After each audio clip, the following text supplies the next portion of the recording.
どうも、フリーキャド速攻解決ティップスのコーナーです。よくある疑問点や使い方などを速攻で解説します。今回は、フリーキャドを始めたばかりの方が必ずつまずくポイント、形状がつながった一つの塊でないと一体化できない理由、そして履歴の基本ルールを超シンプルに解説します。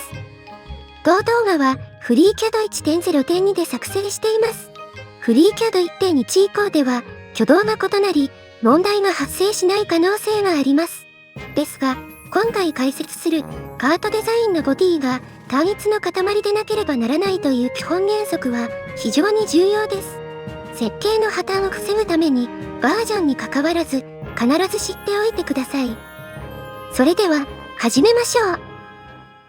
まずはよくあるやってしまいがちな例から見てみましょう。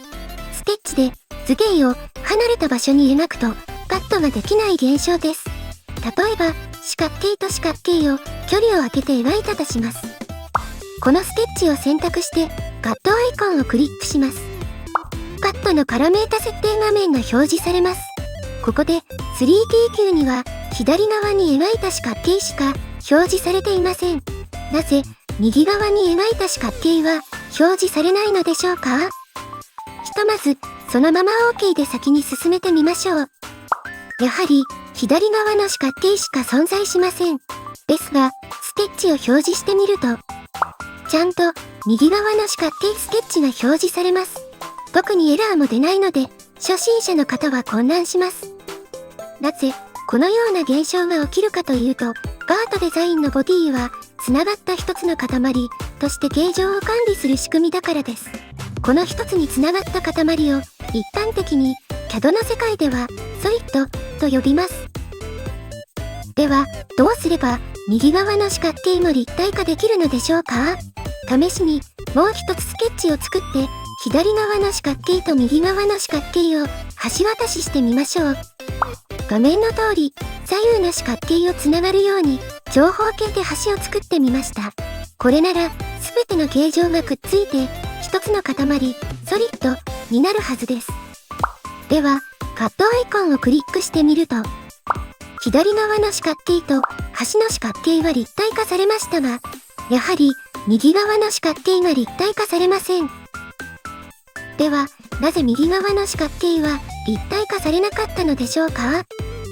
フリーキャドではボディの中にバラバラのソリッドを同時に持つことはできません。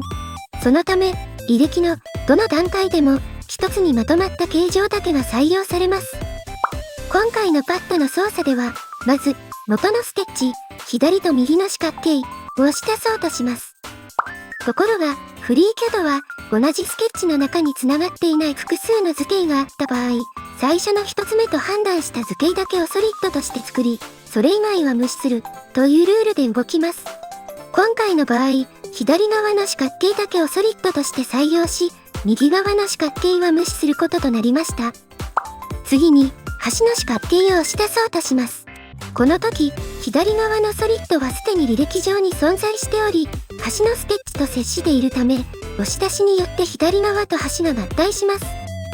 ところが、右側の四角形は前の段階でソリッドとして採用されなかったため、履歴上には存在していません。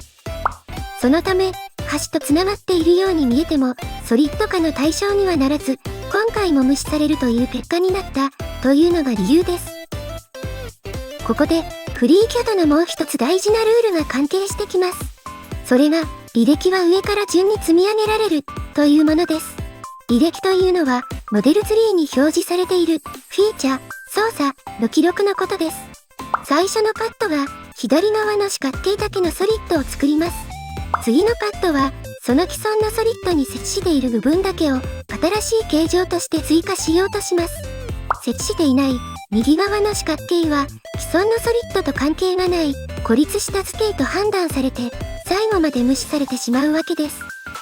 これがフリーキャドの履歴ベースモデリングの基本原則です。では今回のケースではどうすればよかったのでしょうか？答えは単純で左側の四角形、右側の四角形、橋渡しの四角形、それぞれ別々のスケッチとして作成します。あとはちゃんと形状が積み重なるように立体化します。左側の四角形、端の四角形、右側の四角形の順に立体化しながら形状を積み重ねていきます。バートデザインワークベンチでは同じボディ内で形状を積み重ねるたびに自動的に一体化されたソリッドとして結合されていきます。1スケッチイコール1図形イコール1フィーチャーとしてちゃんと形状がつながるように作っていくのが最も確実な方法です。以上、超初心者が必ずつまずく履歴の基本ルールの話をしてみました。まとめですが、バートデザインのボディはつながった一つのソリッドしか扱えない。カットの結果、離れたソリッドが複数できる場合、意図しない方は無視される。後から追加する形状は履歴の前にあるソリッドに接していないと無視される。これらがフリーキャド初心者が最初にぶつかる立体化できない問題の正体です。最後に注意点です。フリーキャド 1.1 以降ではボディのアロー、コンパウンドという設定はデフォルトでオンになっており、あたかも一つのボディで複数のソリッドを普通に作って良いように見えます。ボディのアロー、コンパウンドは複数ソリッドを仮に保持できる設定であって、本来のバートデザインの正しい運用とは少し異なる拡張モードです。ですが、この設定をオンにしたままだと履歴の依存関係が壊れやすく、意図しない形状が残ってしまうなどトラブルの原因になります。そのため、初心者のうちはアロー、コンパウンド、オフにしておくことを強くお勧めします。正しく履歴を積み上げるためにも、フリーキャドの公式が推奨する1スケッチ、1図形、1